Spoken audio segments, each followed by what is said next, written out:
kuidas teil töösuhe kurtidega alguse sai? Kas kurdid leidsid teid või leidsite teie nemad? Ma nüüd tagasi mõtlen, siis leidsid kurdid küll meid. Nemad tulid meie juurde tööd otsima, 2 meest. Kas siis töökuulutuse peale või initsiatiiv? Ei, see initsiatiiv oli päris nende poolt, kuna nad teadsid, et meil on ehitusfirma, me neid natuke tundsime, siis läbi sellega nad tulid sooviga töötada meie juures.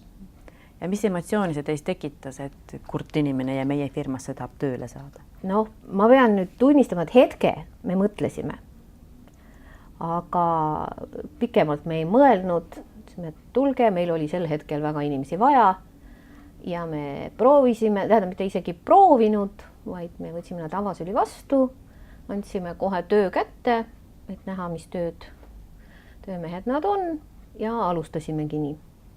Nii et seal ei olnud mingit suuremat emotsiooni. Aga kas te pidite tegema mingisuguseid spetsiaalseid ettevalmistusi just sellepärast, et kurdid inimesed tööle tulid? Ei, me ei teinud mitte mingisuguseid ettevalmistusi ja siin ma tunnistan vähe oma viga, kuna minu isiklik kokkupuude on kurtide maailmaga olemas, siis ma ei osanud eeldada, et teistel seda ei ole. Ja me oleks pidanud tegema, teavitama enamat oma töölisi, kellega koos kurdid inimesed ühel, ehitusobjektil töötasid. Seda me tollel ajal ei teinud. Selle vea me oleme küll hiljem parandanud. Millist teavitustööd see siis silmas peate? Just nimelt suhtlemist kurdi inimesega, et kuidas temaga kontakti saada, kuidas temaga suhelda, et ei ole mõtet kõva häälega hüüda, see ei aita nii või teisiti, et tuleb pöörduda otse näost näkku ja puudutades teda või siis on igasuguseid muid nippe, mida saab kurdiga suheldes kasutada. Kas te olete teadlik, milliseid toetusi saab ettevõtte, kui neil töötab puudega inimene? Üldplaanis arvan, et olen küll, jah. Ja milliseid? Üks on see, et see sotsiaalmaks makstakse tagasi, siis on see puhkuse osa, 7, nad saavad 35 päeva sellest, 28 on meie kanda, 7 maksab Sotsiaalamet ja nii edasi, et me oleme ikka seda natuke uurinud. Aga kuidas, kas teil on, kui tööle tuleb uus inimene, kas teil on mingi sisseelamisprogramm ka või tugiisik või?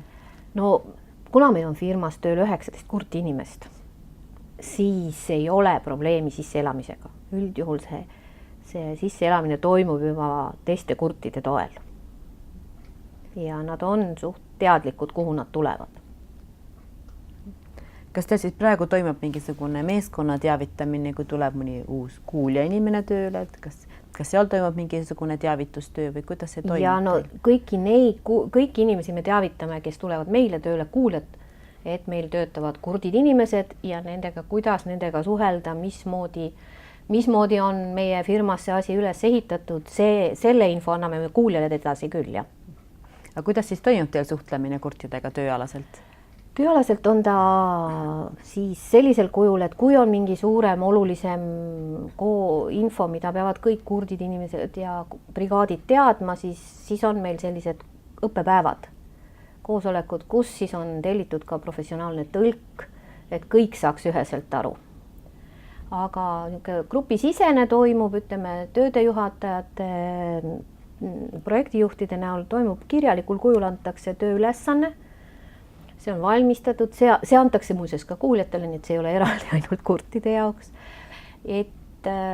Ja suhtlemine käib siis kirjalikus vormis või tänapäevase tehnika juures saab kasutada e-maile, videosid, telefone, mida kõike. Aga Skype'i, mida iganes. Millised on suurimad takistused, kui on firmas kurt inimene? Või on teil olnud mingi suurem probleem sellepärast, et inimene ei kuule? Eks see info võib-olla arusaamine vahest jääb selle taha, et ei osata lahti seletada tööülesannet. Et kurtide puhul on see, et ta noogutab kaasa, ütleb jah, ma sain aru ja tööülesande andja mõtleb, et sellega on okei, aga teinekord tekivad seal väikesed lahkelid, arusaamatused, aga üldjuhul ei ole suuri arusaamatusi, sellepärast küll olnud, et alati oleme saanud ära lahendada üldjuhul ka, ma pean tunnistama, et meie need töölised, kurdid töölised on väga korrektsed ja jälgivad väga täpselt ja kui mingi küsimus tekib, siis nad ka seda küsivad, et kas tõesti on nii. Kas te olete pidanud kuidagi ka kurdi inimese töökohta kohandama? Ei, absoluutselt ei. Et nad töötavad täpselt samadel alustel, samade tööriistadega, kuna see on ehitustöö, siis ei ole. Aga mida julgustavalt te võiksite öelda teistele firmadele, kes võib-olla kaaluvad kurdi inimest tööle võtta? No igal juhul kui see töökoht vähegi võimaldab, et selge on see, et kõiki töid ei ole võimalik teha, aga kui see töökoht vähegi võimaldab, siis ma julgen soovitada küll, et kurdi inimene on hästi lojaalne. Ta on ütleme selle töökoha saamise üle hästi õnnelik ja ta on nagu hästi seda ma juba ütlesin, et lojaalne, hästi korrektne, ta püüab väga täpselt täita kõiki ülesanded, nii et ja suheltes ja suhtlemist kurdiga ei tasu karta, sest kurdi inimene üldiselt suudab ennast väga hästi väljendada. Et ta saab selle selgeks tehtud, mida ta tahab. Aga kuidas on lihtsam, et kas kui teil on 19 kurti tööl, kas oleks teil lihtsam, kui teil oleks üks kurt tööl? See jah, et kurte võiks tööl olla, ütleme siis rohkem kui üks. Esiteks on lihtsam suhelda, aga kurdil on siis kellega infot jagada, saada paremini info kätte ja ta on nagu kollektiivis siis. Aitäh! Palun!